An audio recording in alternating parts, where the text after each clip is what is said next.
Hello and welcome everyone. This is Harshal Desai on behalf of Elets Technomedia Private Limited. Welcome you all to Governance Leadership Summit, which is being hosted on this beautiful virtual platform on 17th and 18th June.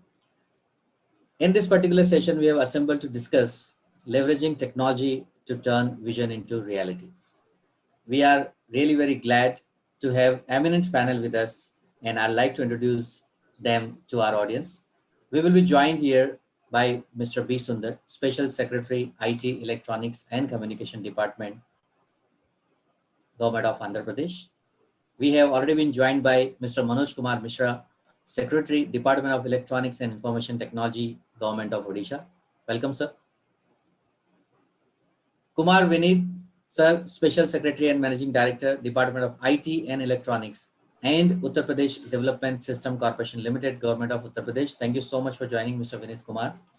We have a very special speaker with us also, Jenny Jain, Head of Public Affairs Asia Pacific from Kaspersky. She has joined us from Moscow.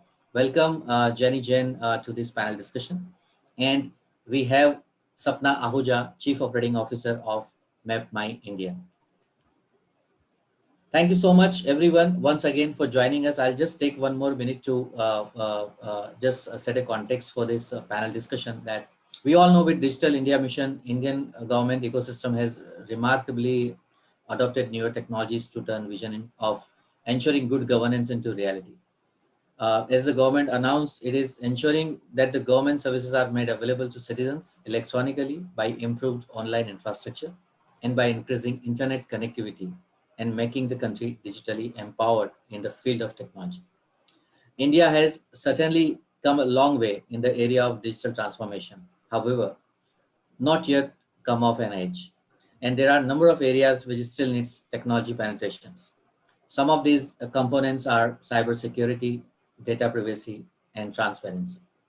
Collaborations with global tech giants, swift procurement strategies, and comprehensive policy framework are some of the subjects, some of the issues that we still have to work upon.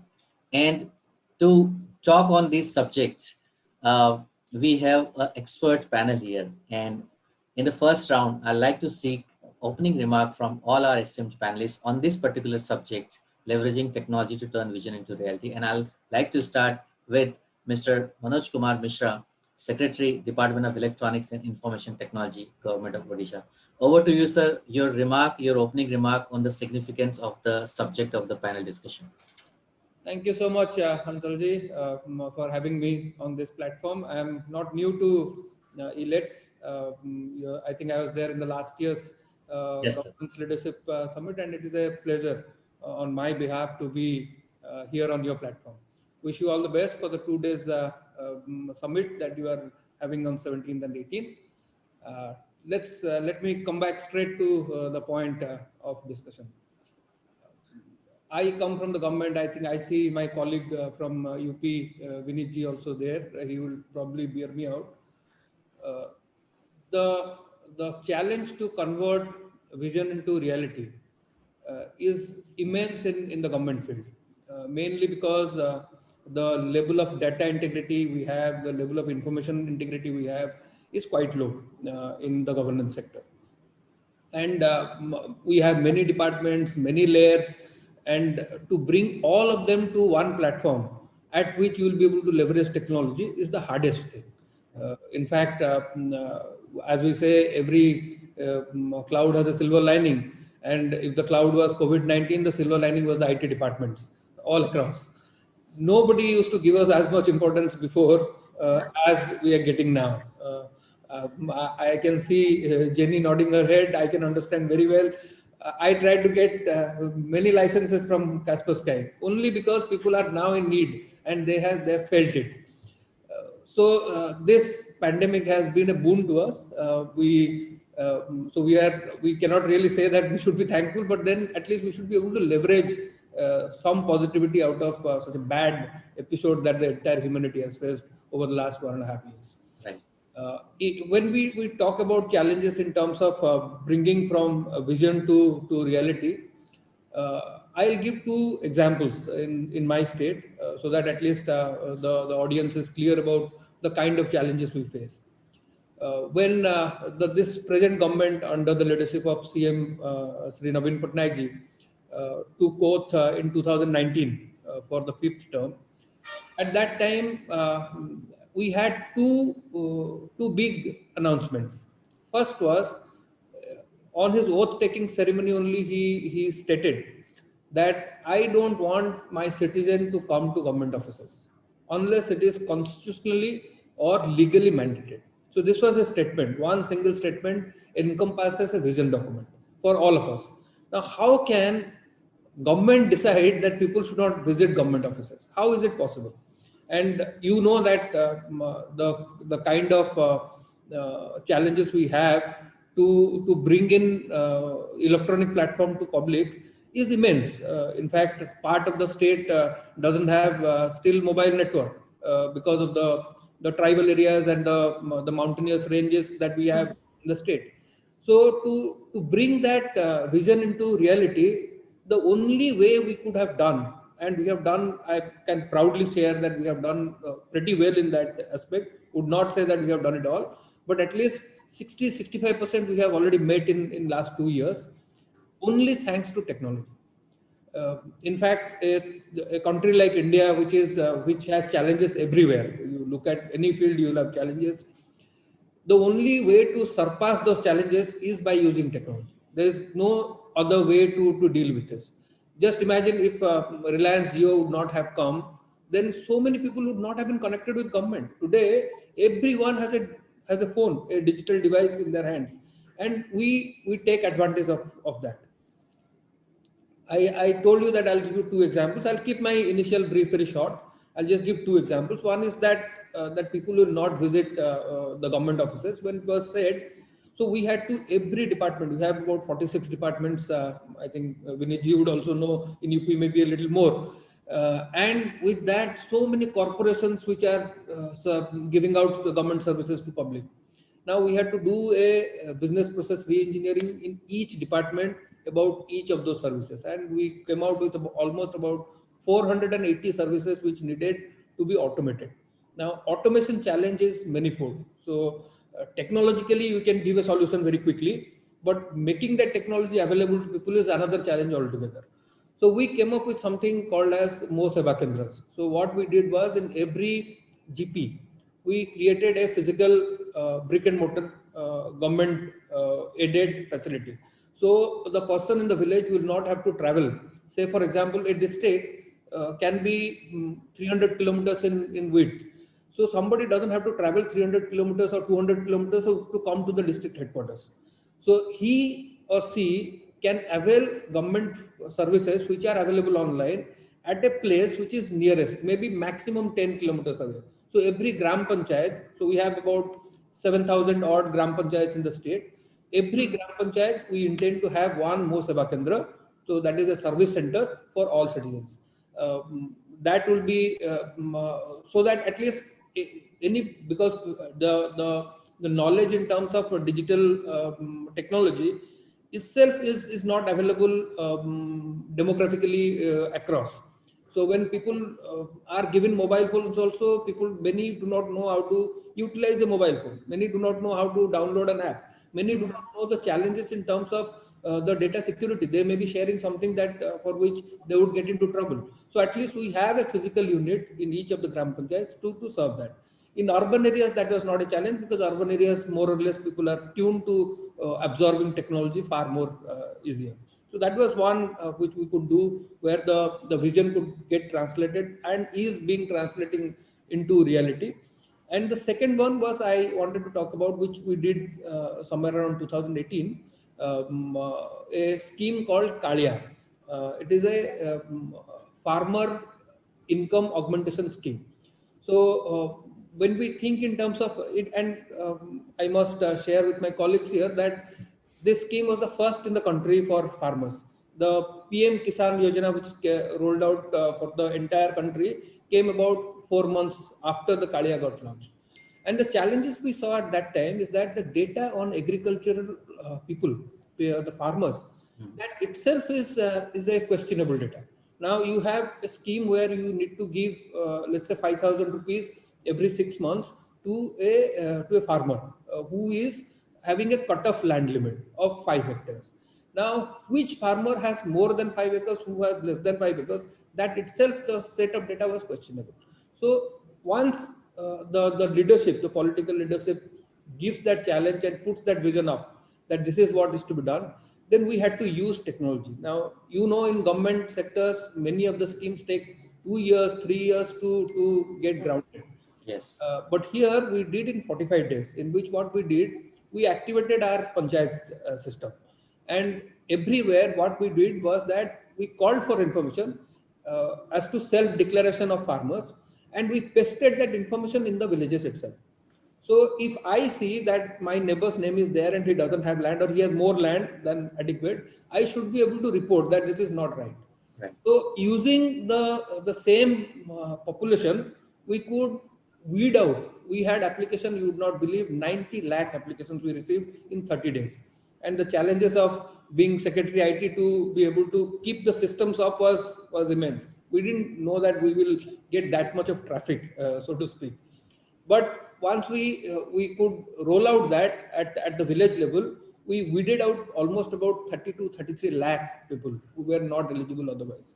And that scheme could be launched where through DBT, through direct beneficiary accounts, we 12,000 crore rupees on one instant, Honorable CM could press one button and that money could go. That's one of the largest money outgo in a second in the country had seen at that point of time. So, in Right. a nutshell, what I wanted to say is that the challenges should be many in terms of when we think of realizing the vision that we set out for ourselves. But the way to do it at the current stage is using technology at its best. Yes. Rightly said, sir. You highlighted various important points, and I will definitely ask you some related questions to those points. I'll go to Shri Vinit Kumarji and would request you, sir, to for your opening remark and how do you see the state of Uttar Pradesh leveraging technology for the benefit of masses in the state? Thank you so much. With the due permission from Manoj sir, I would quote one of his important line that is said that we are trying to surpass challenges by using technology. Right. So the ecosystem in UP, as we see, is we are focusing on faceless administration. As faceless the administration can be, as transparent it can be, as secure it can be, and services will be beneficial to the society. Secondly, our challenges is to allow these services to be availed to at the user's end at its own place. So we have establishment of common service centers at all the places. In each and every revenue village of Uttar Pradesh, we have one common center or the other. And then we are using penetration of fiber optics in a beautiful manner, and we have already penetrated it by at least 60% in our village area. Then we are entering into cybersecurity framework as well. Recently, we have got in touch with NCCC also, so that we can have our data center also incorporated in the cybersecurity framework. We are trying to develop a cybersecurity lab over here so that we can give services, give information. So information is the most important thing, not just DDoS attacks and big worms, but various aspects of mobile applications as well, which are to be used, which are not to be used, and things like that. Then we have our interventions on policies of IT, on manufacturing electronic goods. We have our data center policy, which is rolling out very soon. The policy is already there. We are into the implementation part. So to summarize in the entire perspective, we are taking the entire ecosystem of Uttar Pradesh at two levels. One is G2C, which has to be faceless, as smooth as it can be, and as near to the user as it can be. The user is of course the common citizen. Second is G2B. We are trying to make government to business operations as seamless as it can be, as transparent as it can be. Recently, we had launched our even the oxygen plants which are being set up, that is also on the IT platform. Very soon, we are going to have a national digital health mission program also coming up in UP. In fact, it's coming up everywhere. It is coming up in UP as well. So in the entire scenario, the G2C and G2B are the one part that we are catering to. And second, third most important thing is direct benefit transfer. So we are trying to incorporate technology as much as we can into direct benefit transfer, so that the common mass doesn't have to suffer, doesn't have to go to one place or the other, be it agriculture department, be it labor department, be it landless labor, be it migrant labor, be it health services, be it anything. Mani Mukhyamantri Helpline has been a very, very effective platform and IT intervention in this regard. So to conclude, Uttar Pradesh is trying to develop an ecosystem which is transparent, secure, and faceless. Thank you. Thank you so much, Mr. Vinit Kumar. So would like to go to Jenny. Jenny, you heard both Manoj sir and Vinit sir, and it's quite evident that the use of technology in times of pandemic has probably scaled up, and it will be like this. Departments are going to use and make the most of available technology in different operations.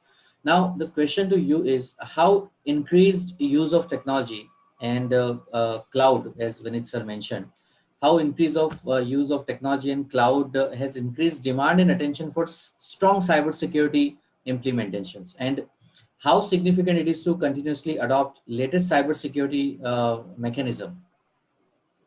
Thanks for that. Thanks for that question, Harshal. First of all, thank you to Elets for inviting me to this very important and timely conference.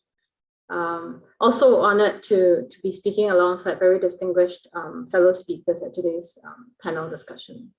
So to start off, I would just like to say that I share the sentiments of the urgency and the relevance of these topics being discussed, not just in this particular panel discussion, but also during the next 2 days, from technology, solutions, and governance, all of which are fostered through bringing together policymakers and stakeholders from various central and state government agencies to share experiences like what we are having today in this panel on governance and on how to foster innovation. Of course, the overarching theme of this touches on a variety of technologies: AI, machine learning, data, digital India, and safe and secure cities. All of these topics at this time may get lost during the season of deep pandemic that we are in, regardless of which city, which country you're located in currently. But these topics, I think, remain just as relevant and important as we grapple with adjusting, still adjusting, sadly, still adjusting to new norms and new ways of living.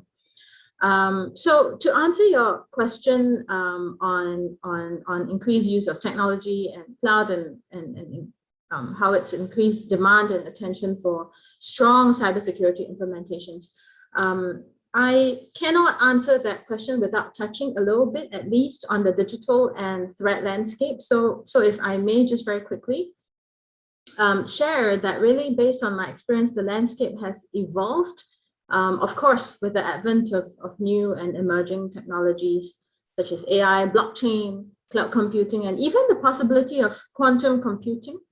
And all of this has transformed businesses, revolutionizing operations, enabling smaller micro businesses and startups to grow rapidly.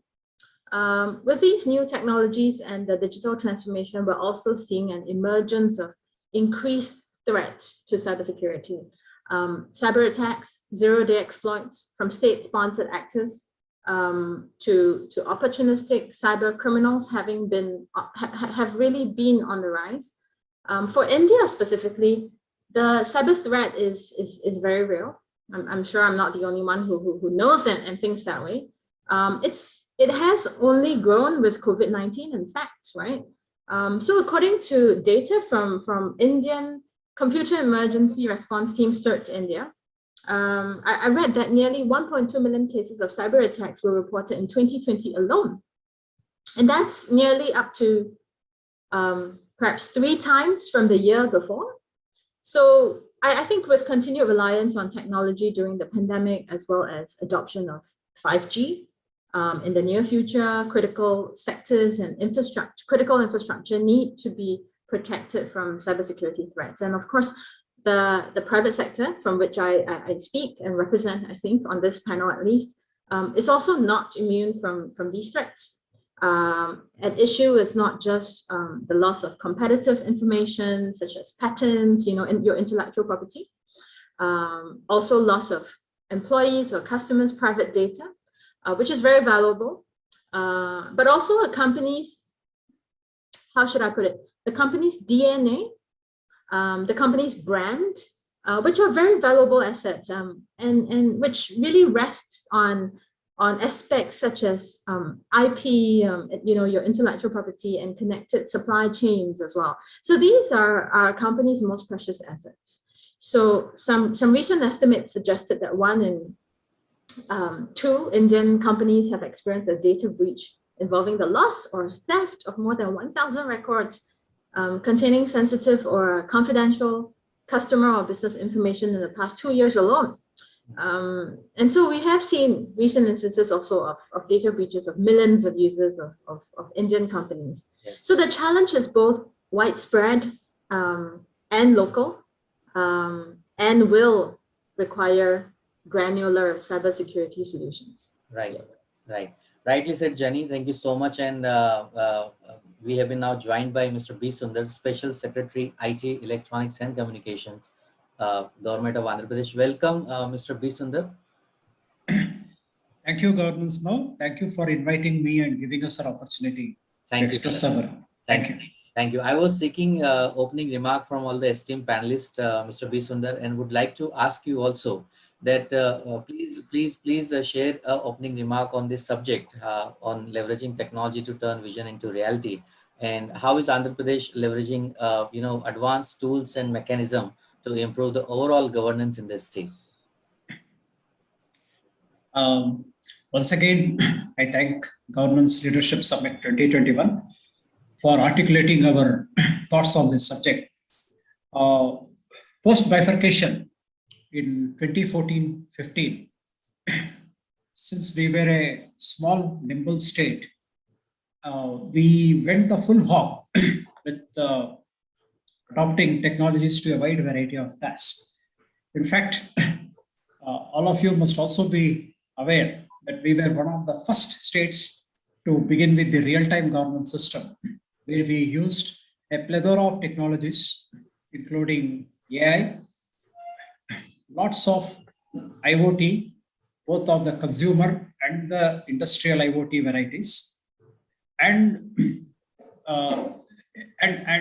certain amount of artificial intelligence tools to help us with crime monitoring, to help us with monitoring of the government programs, helping us with mundane tasks like ensuring whether streetlights are on in every part of the state, and so on and so forth. But there were a lot of ground tasks also that needed to be done, which we discovered in our digital journey some 3 to 4 years later. For example, 38 to 39 departments, they use citizens' data, which are fragmented and stored in various places. In the sense, and I'm quite sure that this is the case with many other states, we don't have a common citizens repository. In the sense, ideally it should be a golden data. It should be a single source of truth, so that we do not have too much of access for tampering it, because the scope for tampering citizens' data to avail government benefits is immense. And these leakages were very difficult to spot. It is just like a cybersecurity scenario, where you always have to be one up to find out what the hackers are doing. And at the higher level, we conceive of so many strategies, algorithms to counter this. But at the ground level, the common man with little access to technology, the citizen service providers, they are quite street smart. And we have seen that unknown to ourselves and unknown to even UIDI, there are a lot of instances where citizens have very easily changed their date of birth, their other access credentials to avail of the benefits. To plug these leakages, it has taken us quite some time. And we realized that the first task that needs to be done at the ground level, it is not to bring in hyper technologies not to go in for all the expensive technologies, but to strengthen basic data, have one common golden truth, source of truth, so that all the departments, they make use of this golden data which we store with adequate cyber protocols. This is something we have been lacking, and we realized this 2 to 3 years back, and we are in the process of building it. That said, once that stumbling block is done, this does not require too much of monetary resources.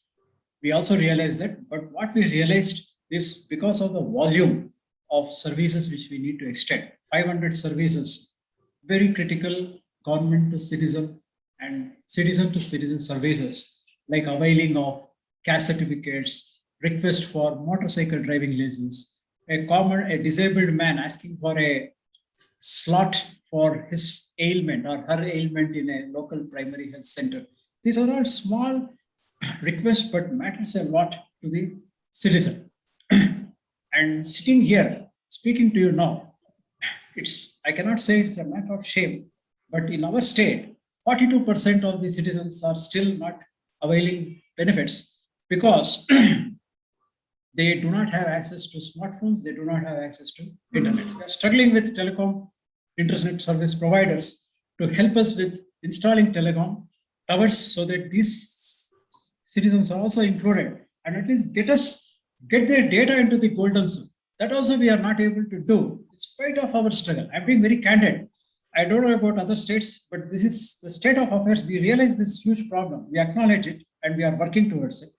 And as a positive side, I should say that in the last 2 years, we have decreased this inclusivity percentage from something like 48 to something like 39.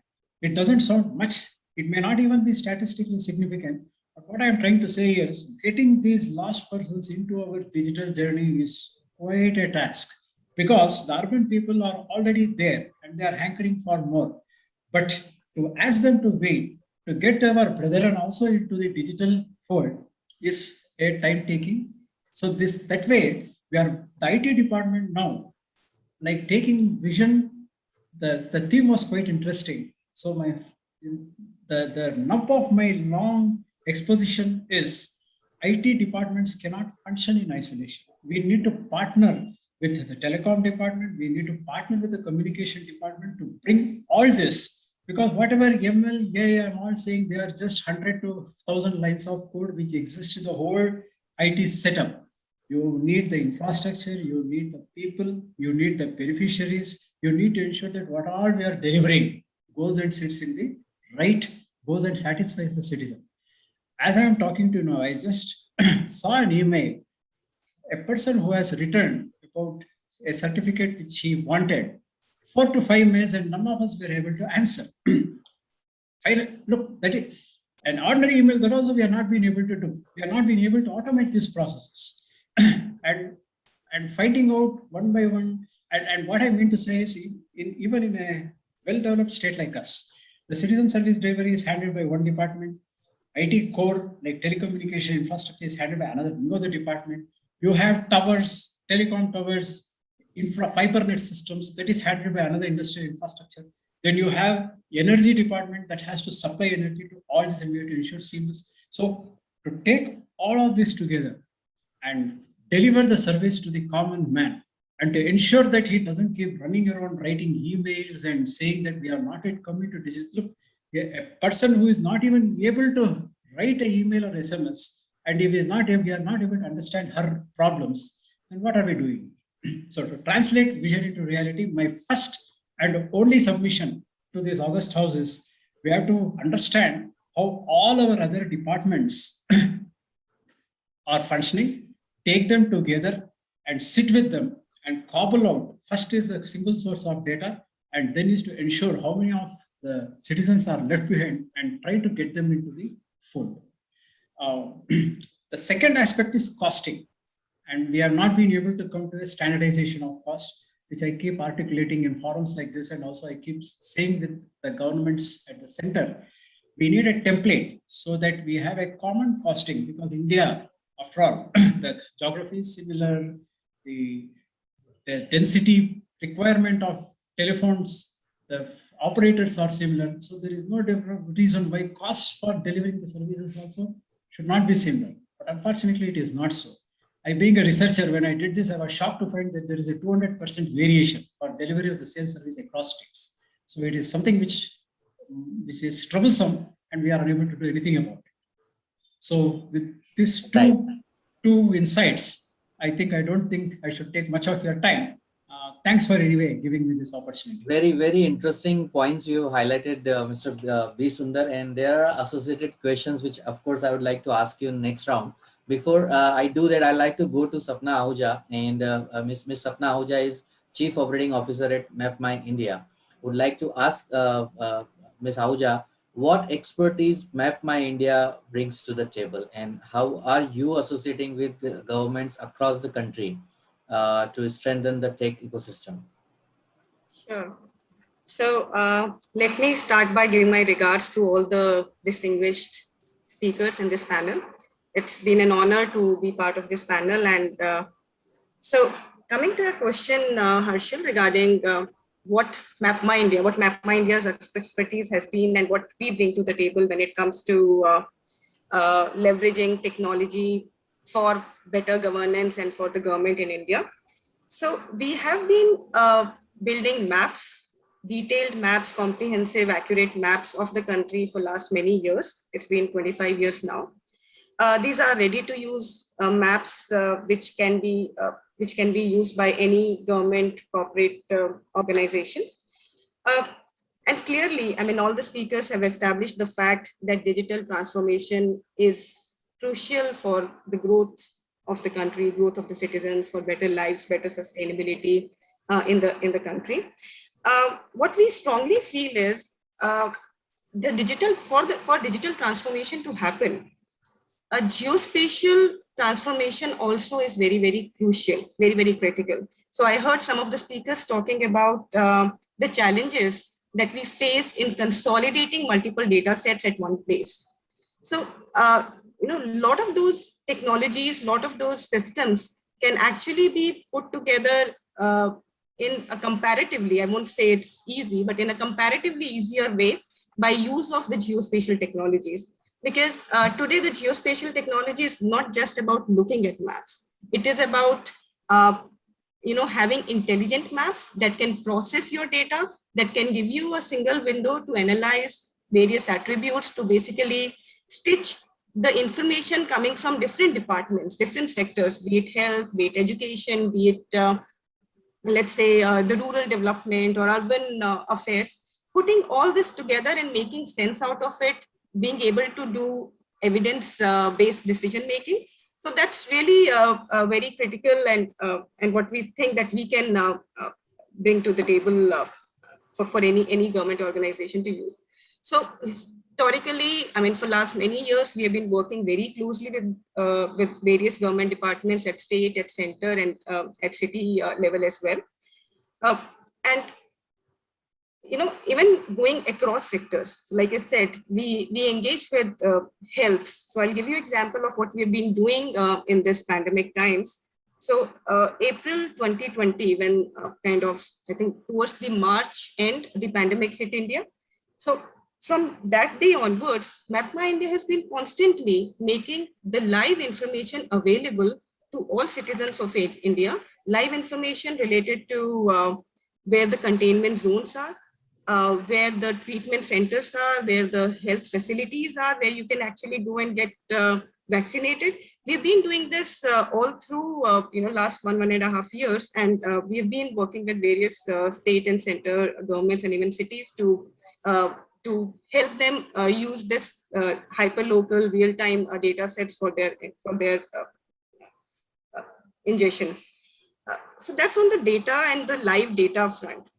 In addition to that, there are multiple solutions, so be it multimodal transportation, multimodal logistics, or if we talk about taxation, how taxation can be made more transparent, how that can be it property tax, be it GSTN, be it your income tax, how those processes can be made more transparent, how the government organizations are able to see that there is no tax evasion or there is minimal tax evasion, and they can reap the benefit out of it. So we've been involved with various departments at different levels with the help of our maps, our IoT, our and geospatial analytical capabilities. And we would love to keep doing that to make sure that the lives in India for citizens of India keeps becoming better, safer, more fun rather than facing challenges also.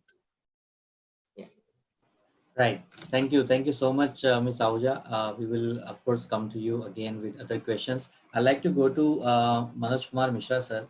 Sir, you mentioned one statement that Honorable CM of Odisha made, that they want people not to come very frequently to government offices for various services. But what I want, and Vinitji also spoke about faceless government. So but still we see a lot of people not approaching government departments digitally. There are people who still want to go physically. Even if they want to submit electricity bill, they will prefer that they'll go to the center, they will submit the hard cash and they'll get the receipt, right? Is there is there any trust factor among the masses? Do they think that while doing this transaction digitally, they may end up in some trouble, or even if the electricity bill is just 200 rupees, they may lose it, right? So is there any trust factor, and if so, how government should address this to encourage more and more people adopt this digital mechanism, and convey this message to them that these are very safe uh, transaction mechanism and they can adopt it? Fantastic question, Ansel. It is obvious that the trust deficit is very strong for new technologies. There are people who are good at adopting technologies on first go, but there are many. The majority would always stay back, wait, see what is going wrong, and then they will adopt it. Now, if you take out any newspaper, you will see only the negative news will come first. So what will come is that somebody has been looted 20,000 rupees from his credit card, or somebody has been looted something out of this. So people read this. People don't read that a million people are actually doing transactions without any issues. Now, with that kind of an environment that we live in today, it is but natural. If you ask your parents, if I ask my parents, they will be very hesitant to pay online. But there is a way to get rid of this. Now, what we are doing, I think Mr. Sundar is there, he will also collaborate. In electricity bill payment, though the entire power sector is privatized here in Odisha, we have a tie-up that if you pay online, you get a discount of 5% on the bill. Now, money is something that everybody understands. So you will have to find different ways in different schemes to make people believe that this will work. That will take a little time, but just because some people have hesitancy is like it happened during the time of vaccine. When the supply was more, people were not willing to take. When the supply became less, people were clamoring for vaccines. So that is a natural process. We should wait, give a year or two to people to adopt it. But as Mr. Sundar rightly pointed out, and I had told in my opening remark, is that we have to first get over the challenges that we have. We have to reach out to people, then see whether people have an option. People don't want to exercise it, so be it. Even if 20% people don't want to be online, let them not be. But that should be a matter of choice, not a matter of compulsion. Today Right. it is a matter of compulsion that I have to go to a physical place and pay my bill because the internet is not available, the mobile network is not available. That we do not want from the government side. I understood the frustration that he talked about, and Andhra and Odisha, we share a lot of space together. We know the terrain that we live in, the maximum percentage of tribal population we have. So the challenges are manifold. So we have to first solve our own house and then look at behavioral aspects of people. I don't think that behavioral aspect is that big a challenge. We can always solve it. Right. And the issue of infrastructure, for example, Mr. B. Sundar said that people probably do not have smartphones. How do you see this condition in the state of Odisha? There is no Infrastructure related issues. there are three things in infrastructure. One is the infrastructure in terms of the towers, in terms of mobile, and in terms of broadband infrastructure. Now, broadband infrastructure, all India, we are trying to resolve through BharatNet. The experience has been very bad in the phase 1, but in phase 2 we are trying to improvise, by which at least each Gram Panchayat will have broadband connectivity. Now, you know, the Indian Telegraph Act is a Government of India domain, and therefore we have to depend on help from the Union government. Most of the telecom is privatized after BSNL has done very badly over the last 4-5 years. So in terms of infrastructure, the physical infrastructure, our hands in the state are tied to some extent. So when we are talking about the variation of prices, that is where it pinches us. If we want to give the subsidy for a mobile tower, let's say Airtel or Jio, to build one, we ask for a quotation how much it will cost. It varies from, in one state it is 30 lakh, in another state it is 98 lakhs. So that way our hands are a little tied, because states do not have unlimited source of money. So this challenge of infrastructure will continue, we'll struggle, but I think we will, with the focus that the current Prime Minister has given on Digital India, and the push that is being given through different IT initiatives and online initiatives, I think it is now has been taken in the right spirit, and the pandemic has helped to expedite and to cross all the glass ceilings. And I think in 2-3 years time, the infra side problem will get solved. Yes. But citizen side issues of people not being able to afford it, that responsibility lies with the state government. We will find resources where we will enable them. We will find solutions in which people may not have a direct handheld device. So I talked about the Mo Sabha Kendras, which are in the form of the citizen service centers across the state. So you have to bring the government to the doorsteps of the people. Some people may not be able to take it in their palm, but some people will always be able to get it through an assisted mode. So I think we have to improvise ourselves in order to bridge this gap. Right. Thank you so much, Mr. Manoj Kumar Mishra. Jenny would like to ask you, what are the policy-related requirements? Harshal, before we go to Jenny, yeah, I would ask to be dropped off from this DC, because I have a meeting at 1 o'clock. So, okay. So I have got already pinged there. So if you permission from the panelists. See you around. Keep in touch.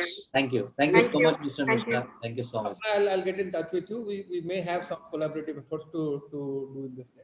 Thank you. Sure, I'll speak to you. Thank you, sir. Thank you so much, Mr. Manoj Kumar. Have a good day. Joining us.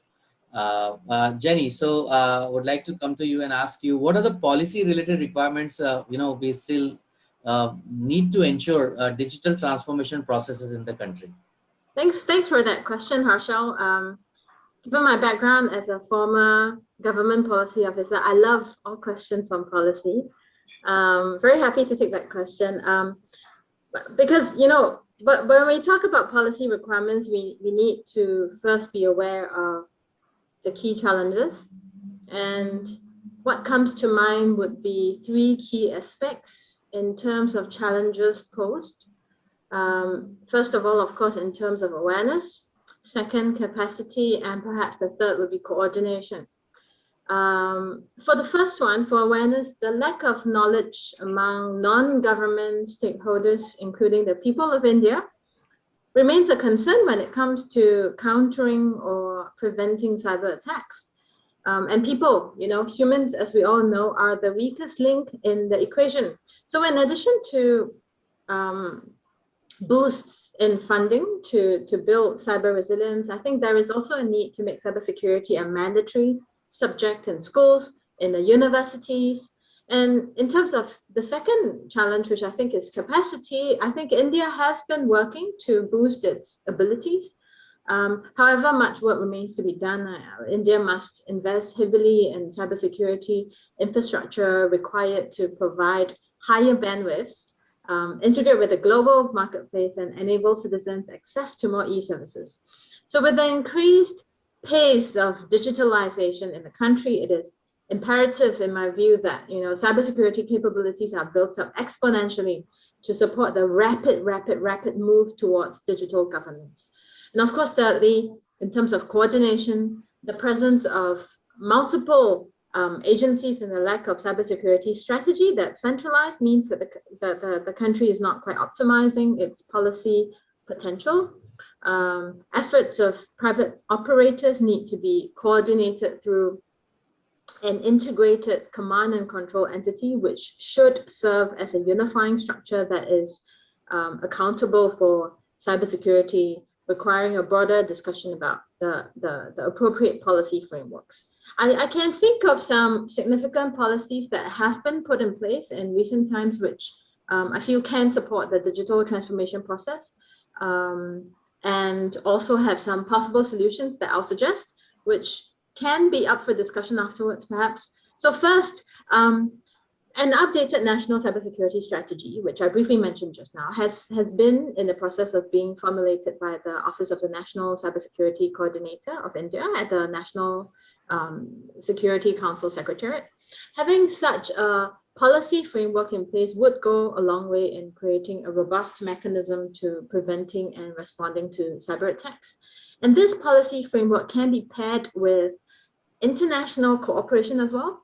So the India's National Cybersecurity Coordinator, General Rajesh Pant, has stated on occasions that international collaboration is one of the key challenges and that there is a need to counteract the deglobalization that COVID-19 has brought about. India's cybersecurity strategy can draw on best practices from other countries, be it Singapore's new critical information infrastructure supply chain program, quite a mouthful, which identifies key sectors of focus, or the EU's attention to cybersecurity in railways, right? So India can also advance solutions with cooperation from state and local governments and the more centers of excellence to foster three-way collaboration. I think a case in point is the Cybersecurity Center of Excellence, which is a local hub based in Hyderabad, if I'm not wrong, to inspire innovation, entrepreneurship, and capacity building in cybersecurity and privacy. A joint initiative of the government of Telangana and the DSCI, Data Security Council of India. This center of excellence engages with industry players in the cybersecurity realm, academia, R&D centers, as well as with central, state, and local government agencies to enhance cybersecurity infrastructure and policy framework. I think such centers can be created across states to foster greater collaboration and research and development on cybersecurity solutions even further. Now, universities can also be leveraged as key actors, which can also highlight a core competency for India and build up next generation talent. Other bottom-up solutions focusing on citizens themselves are also worth noting. I think for one, a good example is the National Cybercrime Reporting Portal, which is citizen-centric and was introduced 2 years ago. I think hundreds of police districts have since been linked up with the program. And finally, I think the Indian government has also been trying some of its cyber solutions to part of its, tying some of its cyber solutions to part of its broader digital strategy. And that will continue to be critical, I feel, to generate momentum and keep the focus comprehensive. So, for example, the cyber Swachhta Kendra, which is for maybe audience that are outside of India, this is the botnet cleaning and malware analysis center. It's part of the government of India's Digital India initiative under METI, operated by CERT India and aiming to detect botnet infections in India as well as to clean up the systems. So to wrap up my response to your question on policy-related requirements, I'll think tackling the challenges that I highlighted by using policy levers to raise awareness, to build capacity, and to facilitate better coordination among people and government agencies would be most essential. Right. Thank you, Harshal. Right. Thank you so much, Jenny. And taking clue from what you said, would like to ask Mr. B. Sundar. So, what is your opinion on improving, the overall digital infrastructure? How are we evolving the research and development within government departments? And what are your views on probably collaborating with international and also, for that matter, local private player to improve the overall infrastructure to address various challenges associated with digital transformation.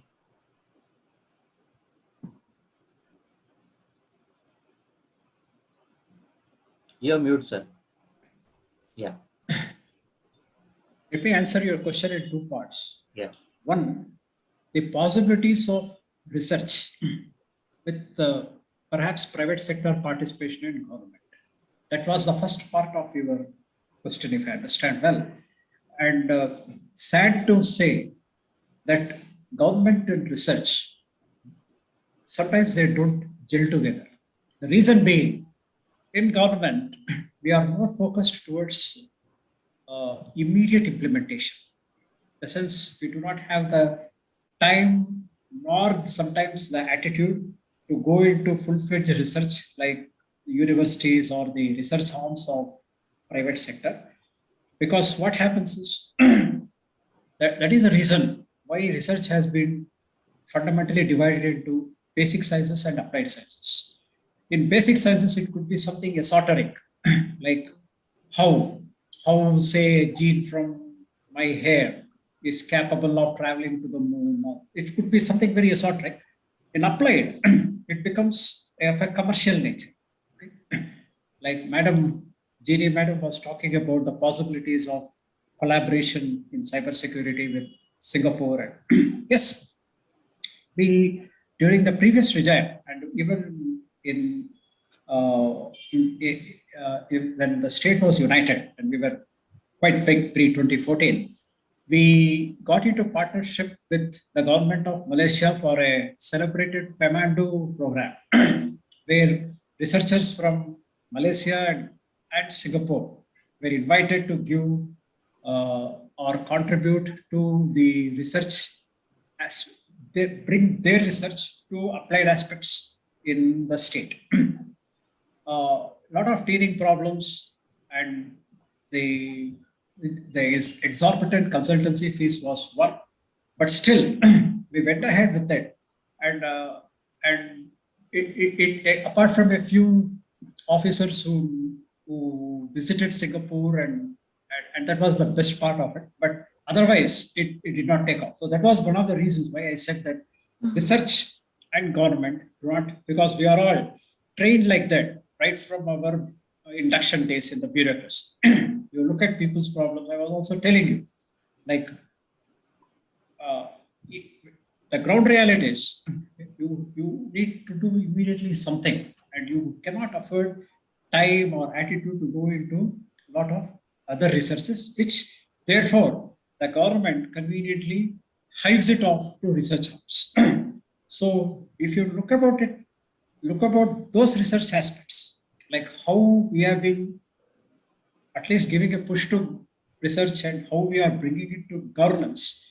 The second part is what I would like to focus more upon by giving an example from within the ITSC department itself. In the first part of my speech, I was surmising about the real-time governance, and now it is opportunity to tell this forum that we have academy, in fact, two academies within the IT department of the state. One is the AP Information Technology Academy, and another is the International Institute of Digital Technologies at Tirupati, with the holy town of our country. People can Google and find out that we have, much like ISB model, we have a postgraduate program in cybersecurity. We have a postgraduate program in data sciences. And this autumn, we are rolling out a postgraduate program in artificial intelligence. It is going to be it will be an 11-month continuous program. For cybersecurity, we did not look at the private sector. Rather, because we are a government organization and things were much easier to handle it that way, we entered into a partnership with the Gujarat Forensic Sciences University, which is today the National Forensic Sciences University in Gujarat, Gandhinagar. And in partnership with them, we have a World of Cybersecurity syllabus. We also have a Center of Excellence for IoT, especially consumer IoT. And this is how we hope to nurture research within the government institutions.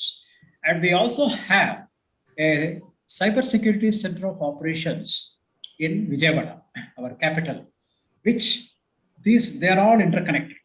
The graduates from the IIT Tirupati, they spent 6 months as interns in the cybersecurity operations center, learn about cyber range warfare, especially donning blue hats, red hats.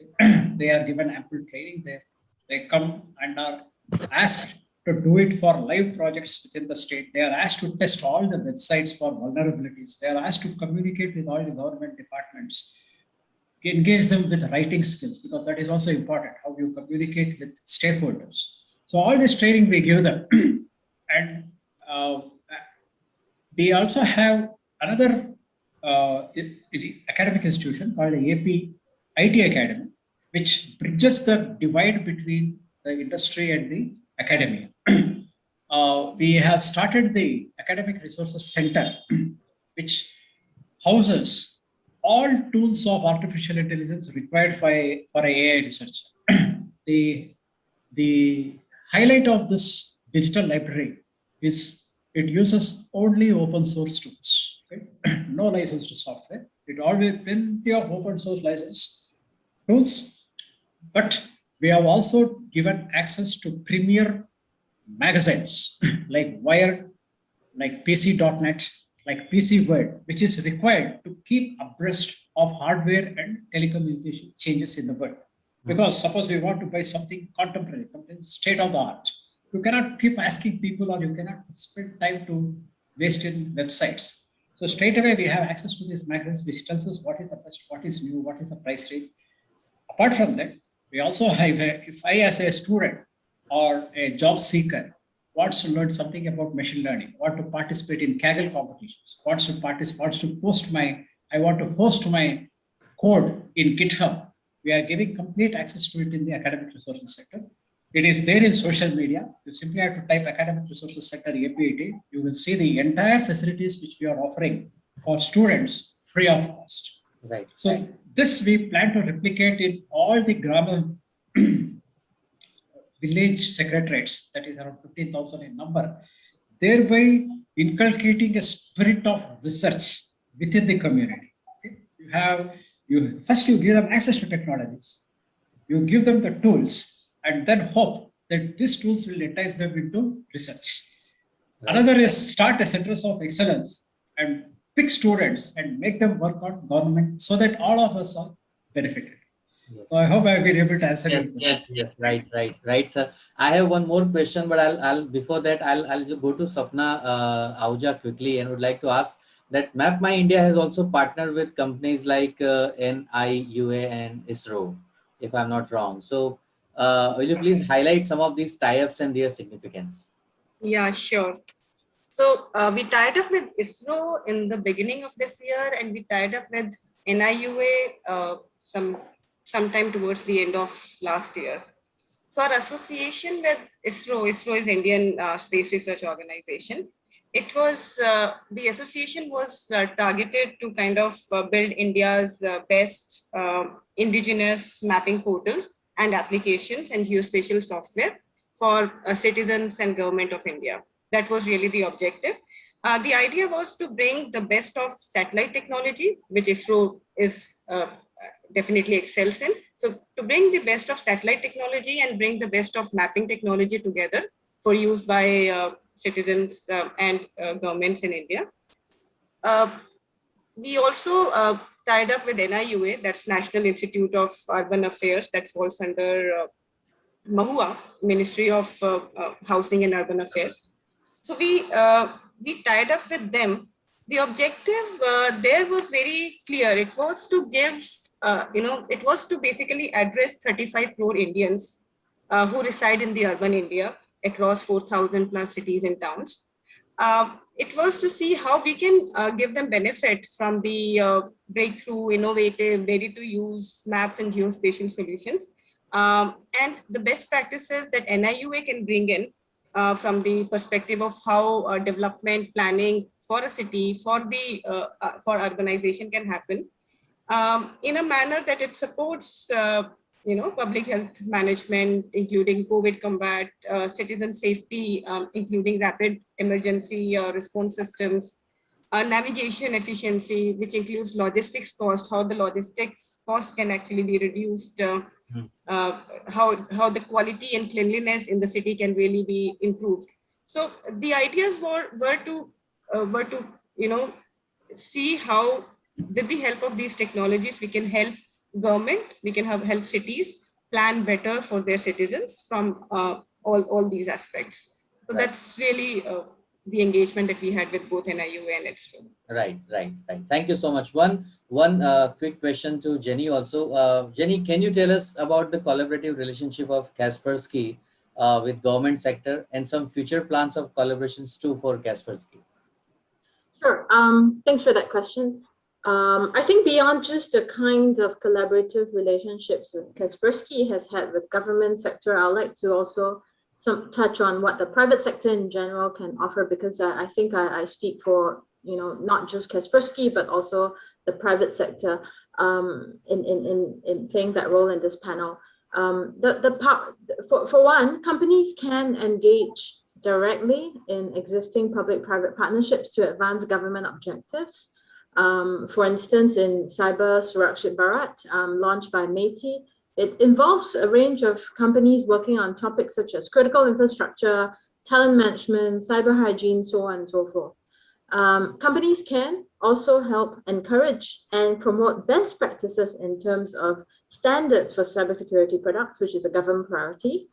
For instance, Kaspersky is working with CERT India on facilitating cooperation for the detection of cyber threats and devising appropriate security measures.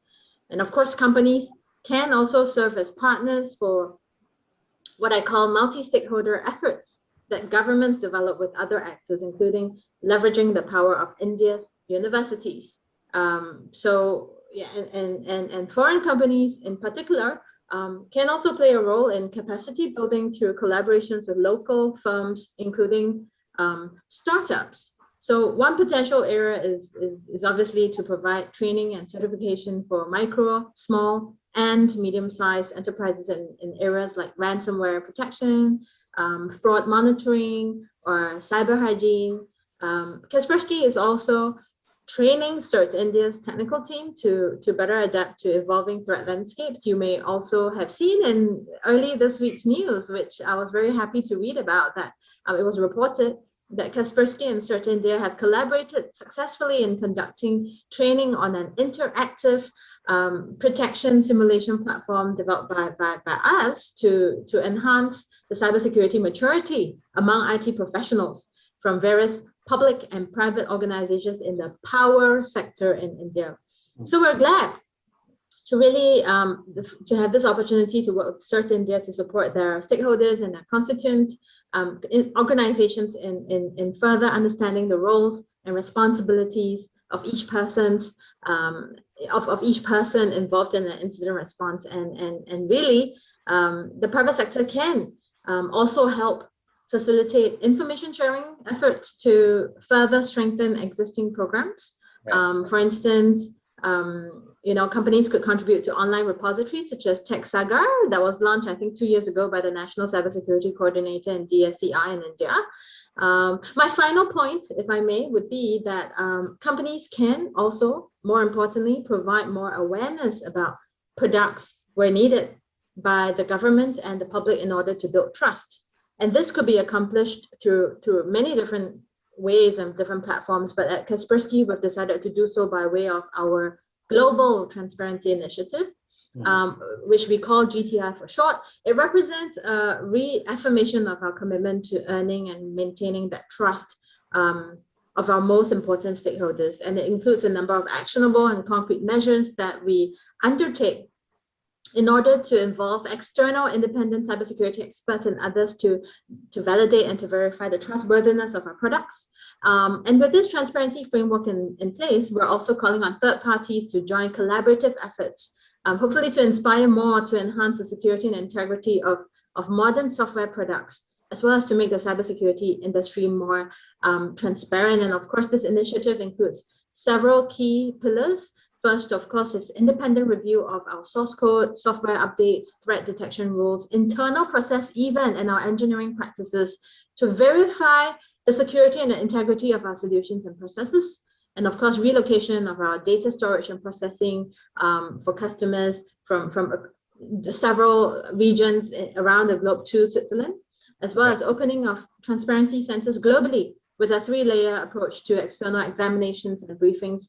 Of course, owing to the pandemic that's been taking too long to get over, we've introduced remote access options for such external examinations and briefings at our transparency centers. And so we've currently got 4 of such centers operationalized around the globe, with a 5th one opening in Canada this year. And last but not least, our cyber capacity building program, which is our dedicated training course on product security evaluation for greater security and cyber resilience of the ICT ecosystem. And I'm proud to say that a team of experts from CERT India has been among the very first to sample this and to have joined and completed and graduated from this training course. Great. So I'm conscious of time. I'll stop right here. I'll hand the time back to you, Harshal. Great to hear about that, Jenny. And before we close this session formally and present certificates to all our esteemed panelists, I'd like to seek one expert remark from Mr. B. Sundar. Sir, you mentioned about, you gave an example where we are not able to reply to an email from anyone who has got some query related to any service that a government offers. So this grievance readdressal system becomes very important, when we talk about good governance. And would like to seek your view how we can strengthen this grievance readdressal system for people, and how local government like municipal corporation, municipal council, and district administration can come into picture to help the IT department in this process. I can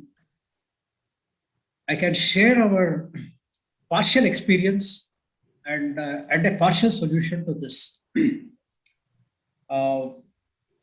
When I was looking after the citizen e-services delivery, to handle this kind of, because first we need to give the citizens some channels for expressing their grievances. So that was the first problem.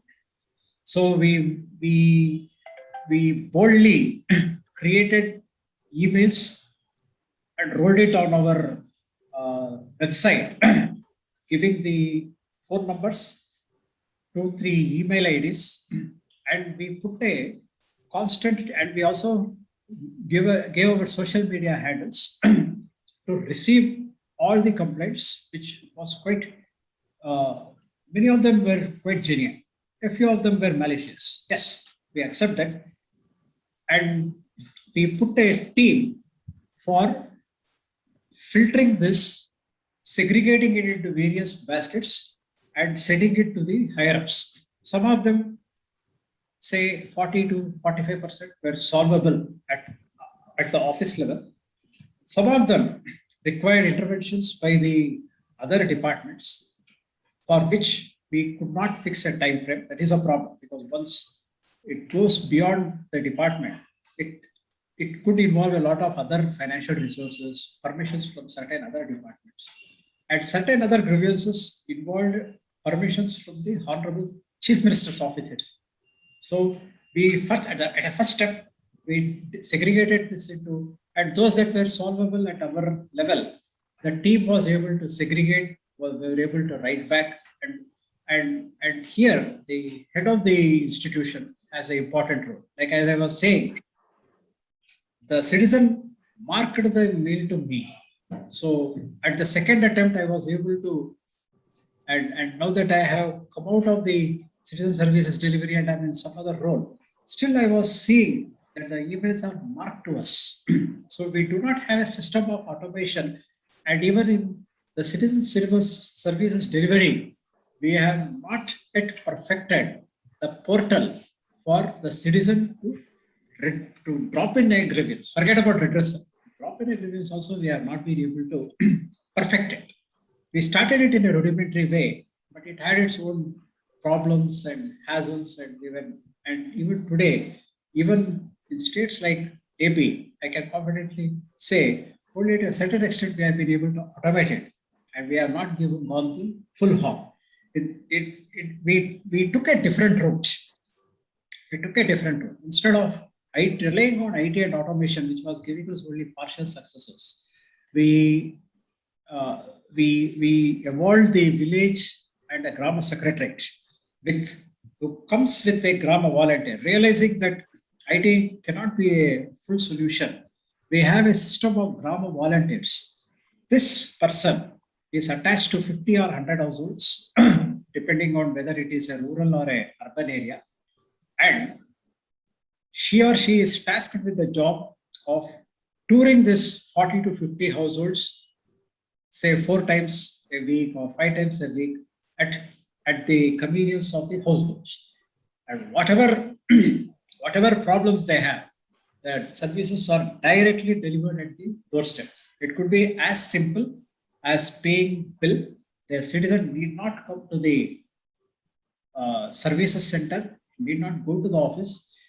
He or she can simply WhatsApp or simply tell by mouth that this is my problem and please get it solved. And the ward volunteer or the village volunteer acts as the base. He or she is a paid government servant.